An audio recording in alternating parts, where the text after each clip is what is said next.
আসসালামু আলাইকুম, সবাইকে স্বাগতম। প্রিয় শিক্ষার্থী বন্ধুরা, আজকে আমি যে আইসিটি বিষয়ের বিভিন্ন ধরনের কোড আছে, তার মধ্যে যে এসকি কোড একটি কোড এবং এসকি এর পূর্ণরূপ হচ্ছে American standard code for information interchange. তো এই কোড সম্পর্কে ইতিপূর্বে আমি বেশ কয়েকটা ক্লাস নিয়েছি, আমি অবশ্য অল্প অল্প করে আলোচনা করি। তো আজকে মূলত অত্যন্ত গুরুত্বপূর্ণ একটি বিষয় আলোচনা করব, সেটি হচ্ছে এই এসকি কোড ব্যবহার করে আমরা যদি ইংরেজি ক্যাপিটাল লেটার অর্থাৎ ইংরেজি বড় হাতের অক্ষর লিখি, সেই ক্ষেত্রে যেমন এ একটি অক্ষর ক্যাপিটাল লেটার বড় হাতের অক্ষর, তার বড় হাতের এ এর সমতুল্য অ্যাস্কি কোড কত, বড় হাতের বি এর সমতুল্য অ্যাস্কি কোড কত, এরকম বড় হাতের জেড পর্যন্ত নির্ধারিত অ্যাস্কি কোড কত, সেগুলি আলোচনা করব খুব সহজভাবে। তো আলোচনায় তোমাদের সাথে আছি আমি মোহাম্মদ সিরাজুল ইসলাম। চলো শুরু করা যাক। এই যে প্রথমে আমি এই উপরে লিখে নিলাম ASCII 7 ব্যবহার করে ইংরেজি বড় হাতের অক্ষর লিখব, ASCII 7। তো লক্ষ্য করে একটা ছক অঙ্কন করলাম একটু বড় করে। এখানে দুইটা অংশে ভাগ করেছি।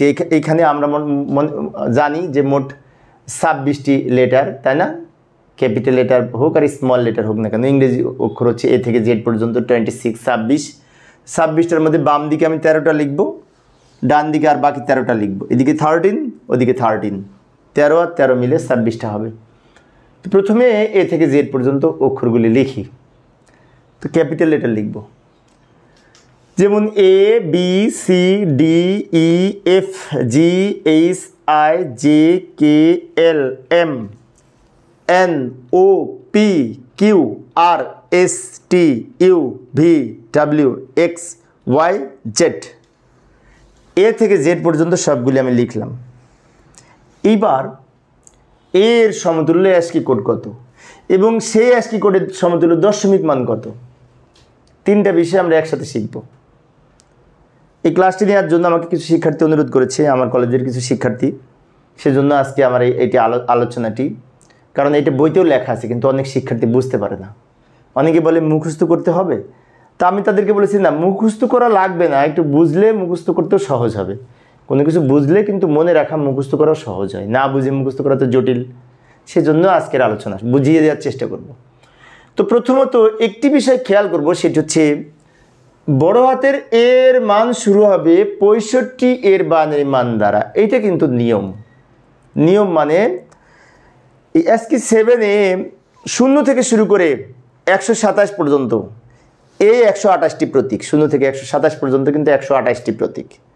তাহলে 0 থেকে শুরু করে 127 পর্যন্ত আমি কিন্তু ধারাবাহিকভাবে আলোচনা করতে করতে আসছি। আজকে আলোচনা করব এই এ 65 থেকে শুরু করে 90 পর্যন্ত। মানে কি, 65 যদি এ এর মান হয়, 66 বি এর মান, 67 ডি এর মান, 67 সি এর মান, 68 ডি এর মান, এরকম ডট ডট ডট করে জেড এর মান হবে 90 যেটি বাইনারি মান, সেটি হবে জেড এর সমতুল্য ASCII কোড। তাহলে আমরা একটি বিষয় মনে রাখবো, বড় হাতের এ শুরুটা হয়েছে 65 দিয়ে, 65 দিয়ে। এই রেঞ্জটা মনে রাখার চেষ্টা করব। এটা নির্ধারিত, পরিবর্তন করা যাবে না, মানে আইনের মতো। ASCII কোডের যে ধারাবাহিক সিরিয়াল, সেই সিরিয়ালের 65তম সিরিয়ালে বড় হাতের এ। তাহলে এরপরে আমি লিখতে থাকি 66, 67, 68, 69, 70, 71, 72, 73, 74, 75, 76, 77, 78, 79, 80, 81, 82, 83, 84, 85, 86, 87, 88, 89, 90। এখন কিন্তু অনেক সহজ হয়ে গেছে, তাই না? যে 65 থেকে শুরু করে 90 পর্যন্ত বাইনারি মানগুলি দ্বারা যথাক্রমে বড় হাতের এ থেকে বড় হাতের জেড পর্যন্ত মান বোঝায়। এখন আর একটা বিষয় বলি, 65 থেকে শুরু করে 90 পর্যন্ত এই সংখ্যাগুলি কিন্তু ASCII কোড না। এইগুলি হচ্ছে ASCII কোড মনে রাখার জন্য নির্ধারিত সিরিয়াল। তাহলে ASCII কোড কি? ASCII কোড হচ্ছে 65 এর যেটি বাইনারি মান, সেটি হচ্ছে 7 বিটের ASCII কোড। ASCII কোড হচ্ছে 65 এর বাইনারি মান।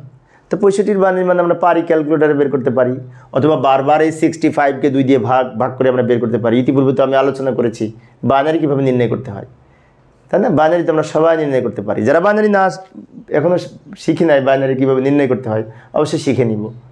তো আমি মূলত ক্যালকুলেটার ব্যবহার করে দেখাচ্ছি।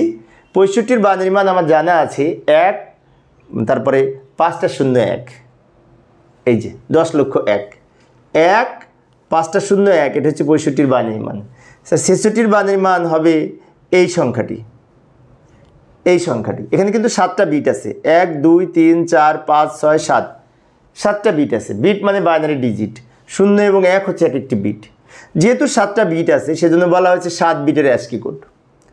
আর 8 বিটের অ্যাস্কি কোড যদি হয় তা বাম দিকে আর একটা করে 0 হবে। আমি পরের দিনে 8 বিটের অ্যাস্কি কোড আলোচনা করব, আজকে মূলত 7 বিট আলোচনা করছি। 67-র বাইনারি মানে এই সংখ্যাটি। এখন অনেকের মনে হতে পারে এই বাইনারি মানগুলো কোথায় পেলাম, বের করে নিচ্ছি আমি ক্যালকুলেটারে, আমার জানা আছে তাই আমি দ্রুত লিখে দিচ্ছি। তোমরা এর বাইনারি ক্যালকুলেটারে বের করে এখানে যেটি পাবে সেটি হচ্ছে এই অ্যাস্কি কোড। অর্থাৎ এখন যদি বলি সি এর সমতুল্য অ্যাস্কি কোড কত, এইটা 67-এর বাইনারি মান যেটি, সেটি সি এর সমতুল্য অ্যাস্কি কোড। এটি কিন্তু পরিবর্তন করা যাবে না, ফিক্সড। এটা যতই অঙ্ক করি, যতই আমি ক্যালকুলেশন করি, কিন্তু 67-র যেটি বাইনারি মান সেটি অ্যাস্কি কোড, এটা নির্ধারিত আইন। আচ্ছা, 68-র বাইনারি মান এই সংখ্যাটি, 69-এর বাইনারি মান এই সংখ্যাটি, 70-এর বাইনারি মান এই সংখ্যাটি, 71-এর বাইনারি মান এই সংখ্যাটি, 72-এর বাইনারি মান লিখলাম, 73-এর বাইনারি মান লিখলাম, 74-এর বাইনারি মান লিখলাম, 75-এর বাইনারি মান, 76-এর বাইনারি মান, 77-এর বাইনারি মান। আমি একটু দ্রুত দেখাইলাম সময় সেভ করার জন্য, কারণ আমি প্রথমেই বলেছি কিছুক্ষণ আগে যে বাইনারি মান আমরা সবাই বের করতে পারি। এবার 78-এর যেটি বাইনারি মান হবে সেটি এন এর সমতুল্য, বড় হাতের এন, কিন্তু বড় হাতের এন এর সমতুল্য এই অ্যাস্কি কোড। তো 78-এর যেটি বাইনারি মান হবে সেটি এই সংখ্যাটি ও, যেমন আমরা ওপেন, ও প্রথমে লিখি, তো ও এর সমতুল্য অ্যাস্কি কোড হচ্ছে 79-র বাইনারি মান। ফি এর সমতুল্য অ্যাস্কি কোড হচ্ছে 80-র বাইনারি মান। কিউ এর সমতুল্য বাইনারি মান হচ্ছে 81-র বাইনারি মান হচ্ছে অ্যাস্কি কোড। আর এর সমতুল্য মান হচ্ছে 82-র বাইনারি মান। এস এর সমতুল্য 83-র বাইনারি মান। টি এর সমতুল্য 84-র বাইনারি মান। ইউ এর সমতুল্য 85-র বাইনারি মান। ভি এর সমতুল্য 86-র বাইনারি মান। ডাবল ইউ এর সমতুল্য 87-র বাইনারি মান। এক্স এর সমতুল্য 88-এর বাইনারি মান। ওয়াই এর সমতুল্য 89-এর বাইনারি মান, এবং সবার সাথে জেড এর সমতুল্য হচ্ছে 90-এর বাইনারি মান। আমি একটু দ্রুত লিখে দিয়েছি সময় সেভ করার জন্য। তাহলে এখন যদি কাউকে বলা হয় বড় হাতের জেড এর সমতুল্য অ্যাস্কি কোড কত, উত্তর হবে এইটা। আবার অনেকে হয়তো প্রশ্ন করতে পারে যে পরীক্ষায় কি আসে? হ্যাঁ, পরীক্ষায় অনেক সময় আসে। পরীক্ষা হয়তো বললো এস টি এর সমতুল্য অ্যাস্কি কোড কত, তখন এস এর সমতুল্য অ্যাস্কি কোড এইটা, টি এর সমতুল্য অ্যাস্কি কোড এইটা। এখন আবার অনেকে আমাকে প্রশ্ন করতে পারে যে এইগুলো কি মুখস্থ করব? না, মুখস্থ করা লাগবে না, এটা মনে রাখা লাগবে। কি মনে রাখা লাগবে? এ যদি 65 দিয়ে শুরু হয় তাহলে এস এর সমতুল্য 83 হবে, ওটা আমাদের হাত গুণে বের করতে হবে, অথবা আলাদা জায়গায় রাগ করে বের করতে হবে। তাহলে 83-র যেটি বাইনারি মান সেটি হচ্ছে এস এর সমতুল্য অ্যাস্কি কোড। 84-র যেটি বাইনারি মান সেটি হচ্ছে টি এর সমতুল্য অ্যাস্কি কোড। এবং এই যে কে, বড় হাতের কে, 75-এর বাইনারি মান যেটি বড় হাতের কে এর অ্যাস্কি কোড। এখন আমরা আশা করি বুঝতে পেরেছি। মনে রাখার জন্য একটু প্র্যাকটিস করতে হবে। তো প্রিয় শিক্ষার্থী বন্ধুরা, এই ছিল আমার আজকের আলোচনার বিষয়। আরেকটি বিষয় বলে রাখি, এই আমাদের যদি প্রশ্ন থাকতো অ্যাস্কি 8 ব্যবহার করে ইংরেজি বড় হাতের অক্ষর এর অ্যাস্কি কোড কত, তাহলে সেম হতো, হুবহু এরকম হতো, কোনো পরিবর্তন নাই। 65 থেকে এই লাইন পরিবর্তন নাই, এই লাইন পরিবর্তন নাই, অর্থাৎ এই লাইন পরিবর্তন নাই, এই লাইন পরিবর্তন নাই। এখানে একটু পরিবর্তন আছে, সেটি হচ্ছে অ্যাস্কি 7-এর প্রথমে একটি শূন্য বসিয়ে অ্যাস্কি 8 কোড প্রকাশ করা হয়, এবং এই যে আমরা অতিরিক্ত একটা শূন্য লিখি অ্যাস্কি 8 কোডে, এটাকে প্যারিটি বিট বলে, প্যারিটি বিট বলে। আর এইখানে অ্যাস্কি 7-এ 2 ধরনের বিট থাকে। এই যে 7টা করে বিট, 7 বিটের প্রথম 3 বিটকে বলা হয় জোন বিট, আর শেষের 4 বিটকে বলা হয় সংখ্যাসূচক বিট। প্রত্যেকটাই এই যে একটু আমি এখানে স্পেস দিয়ে রেখেছি, লক্ষ্য করি। প্রথম 3টা জোন বিট, শেষের 4টা সংখ্যাসূচক বিট অ্যাস্কি 7-এ।